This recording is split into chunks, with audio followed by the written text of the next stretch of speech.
Welcome in on this slouchy Sunday. Eastern Conference Finals is set. Boston Celtics will meet the Miami Heat, and we are sitting there ready for them. And I'm going to tell you, nobody expecting no blowout in no Game 7. These two teams have been knotted pretty close throughout the series. Game 7 shows up. Boston just blew the doors off the hinges against the Milwaukee Bucks, especially in the second half. It kind of opened up. It was already gone and lost. Now, if I had a choice to make of who I'd rather see, Milwaukee or Boston, I probably would say Milwaukee because it's kind of a one-man show with Middleton out. But we'll take Boston. Just more eyes you got to keep a lookout for. More players are stepping up. But, man, it is all set. Eastern Conference Finals. Then we got the Mavs and the Suns going to tip it off later on to see who's going to go to the Western Conference Finals. It's going to be a hard task for the Mavs. But we'll see. Suns looking to advance, try to get that finals debut that they missed out on last year, so they real hungry. But we're going to check out this box score, this Good and Mo Sports Quick Hits. Let's talk about it.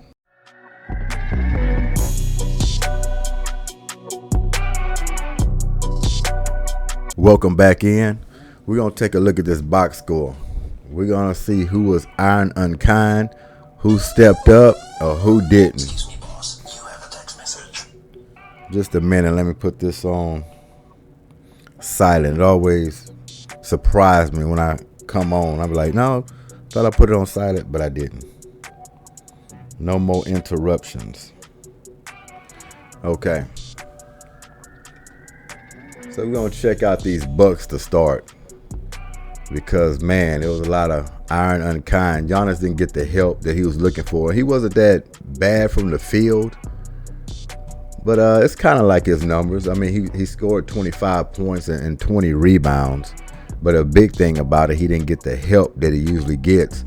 And it kind of, they wore down throughout the series. He had some guys step up big for him. But in this Game 7, I mean, how many guys they had in double figures? 4. Which is kind of normal, 4 or 5. If you can get 6 players in double figures, you'll fare well with that. That's good spreadage. You have some guys step up. But you got Brook Lopez with 15. You got Drew Holiday with 21. See, 21 is good for Drew Holiday when everything else is going good. A lot of 15s, 13s, 12s, some 10s. But when you got Giannis at 25, Brook at 15, and you're next in line with 21, and the next double-figure guy is Bobby Portis with 10, you're going to have some problems, especially without Middleton there. See, when Middleton's not there, you need at least close to 25, 30 from Drew Holiday with a lot more 15s and 12s involved in there. But this defense Boston had, they locked them down in this game. It showed they was well under 100 points. I think they topped out at 81. But yeah, Drew Holiday, 21 points, 8 assists, 5 rebounds. See, normally that's a good game. And I'm not saying he had a bad game. That was a decent game. It wasn't a closeout, winning, going to the Eastern Conference game. But for his likes, it was okay. That's all he could do with this Boston's defense. I mean, not much a player can do with that. Both of these teams are good defensive teams, but yeah, he just didn't get the help. And that's what it comes down to with Giannis. If you ask me, Al Horford, I want y'all to put this on record. I believe Al Horford is the only guy that can really play Giannis. Probably the best defender to put on Giannis so far in the league right now. Even though this guy's an old cat, he's an old man. But he's got some defense. He still can move his feet. He gives Giannis a little bit of problems. And they have some bodies to throw at him. So he kind of wore down a little bit. So I think that's, for their box score, it kind of tells the difference. I mean, no points. 81 points. It's pretty tough. Let's go down here to Boston so you can see how this was spread around and how they got the win. Because their high scorer wasn't even their best player, Jason Tatum. He's not even the high score guy for that team. And not only that, he only shot 14 times. So that just lets you know how they night went, or day, however you want to call it, this early afternoon. So let's check this out. He had 23 points, 8 assists, 6 rebounds. Good game, but if they'd have lost, you'd have been like, you needed about 40. Didn't happen, that's why y'all lost. But no, he had help. What I tell y'all about spreadage, the top guy with 27 points was Grant Williams. Who would have thought, even on a scouting report, Grant Williams would have been accounted for 27 points? So that's a shocker. That's a knockout of the ballpark. You don't expect that. And he stepped up big, 7 for 18 from the 3-point line. He was putting them up. You got to be kidding me. You want to talk about they found a diamond in the rough. 27 points, 6 rebounds.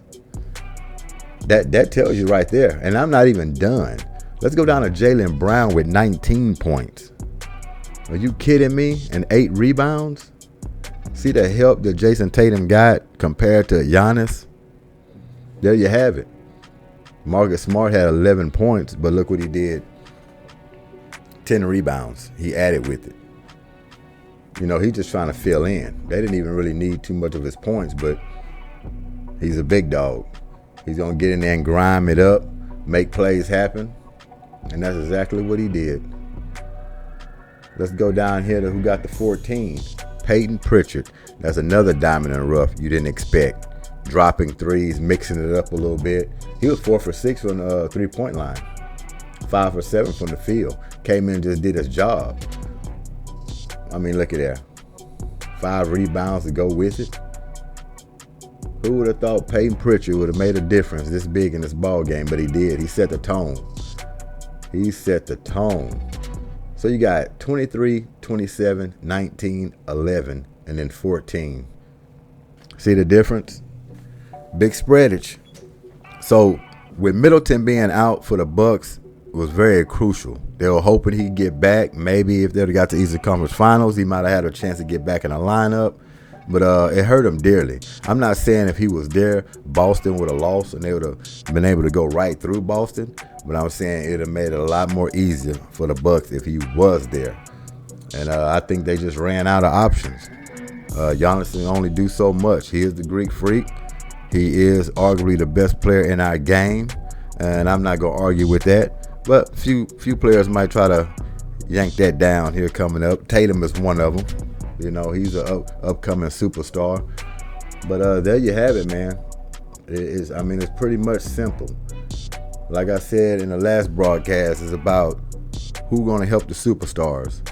Well, Jason Tatum, he got help from his teammates. Giannis didn't too much. And there you have it. I might come on later on tonight against that Mavs and Suns, break that down a little bit. But Eastern Conference Finals is set. Miami Heat. We're there. And it's going to be a battle. That one can go game 7 too. I'm not even going to deny that. That can go 7 games. But hopefully not. If Miami can close it out a little earlier, you know, I'll take 6. We'll give Boston 2. I like it to go that way as well. But we'll see. But this Good in Mo Sports quick hits. Hit the like button. Subscribe. We out of here. And to the next broadcast. Peace.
it.